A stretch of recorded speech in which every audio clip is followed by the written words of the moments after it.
Thank you, Mr. Chairman. General Dempsey, welcome back. Let's talk about the situation in Egypt. There's been disagreement in Washington about the wisdom of continuing to provide assistance to the Egyptian military in light of recent events there. When I look at Egypt, I don't see very many Jeffersonian Democrats, but I believe the Egyptian military has acted with great professionalism and restraint throughout the 3 years of difficult transition since the 2011 ouster of Hosni Mubarak. I believe one of the primary reasons there's not been far more bloodshed and suffering during this time of transition is the support the United States has provided to Egypt through foreign military sales and military-to-military cooperation. In light of recent events, some have called for the end of these programs. Let me tell you how I feel about this and our commitments under the Camp David Accords, and then let you respond. First, we must maintain the strength of this relationship to enable us to assist and influence Egypt's military leaders. Second, the United States would be short-sighted to overlook the return on investment we get from the Egyptian military. For example, Suez Canal transits for our carrier battle groups, intelligence cooperation, counterterrorism cooperation. These are examples of the benefits we derive from this relationship. Third, the Egyptian military has played a stabilizing role during Egypt's transition. And fourth, our commitments under the Camp David Accords have yielded sustainable peace between Israel and Egypt.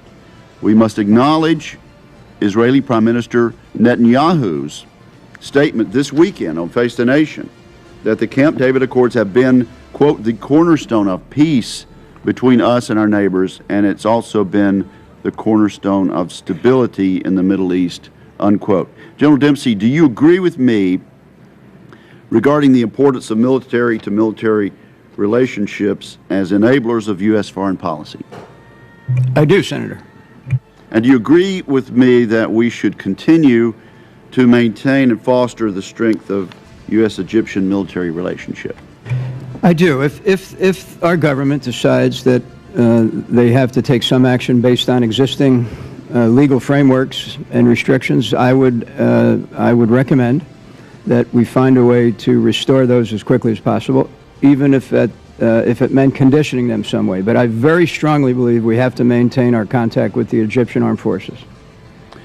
And do you have any reason to believe, as some have feared,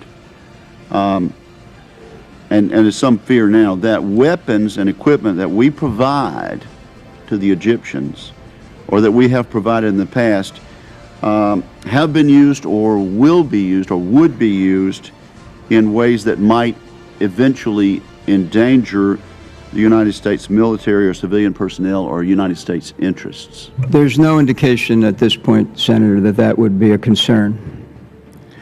And in your opinion, was the elected government of Mohammed Morsi moving toward a dictatorship?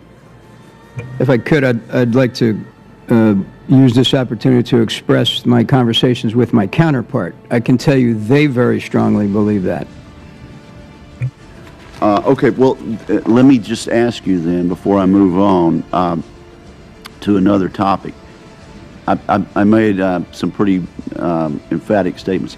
Would you like to elaborate? I'll give you an opportunity to elaborate on what you've said about the relationship that we've had and the assistance and the sales that we've had with the Egyptian military.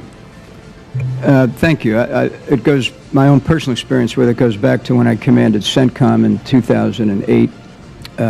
And I can tell you that they have, they're a very strong partner of the United States, a very key nation in the region. As you put it yourself, we enjoy preferential passage in the Suez, dynamic overflight. They've committed to the Camp David Accords. The Israeli military considers the Egyptian military a strong partner. And so in my personal experience, which goes back now about 5 years, they are worth the investment.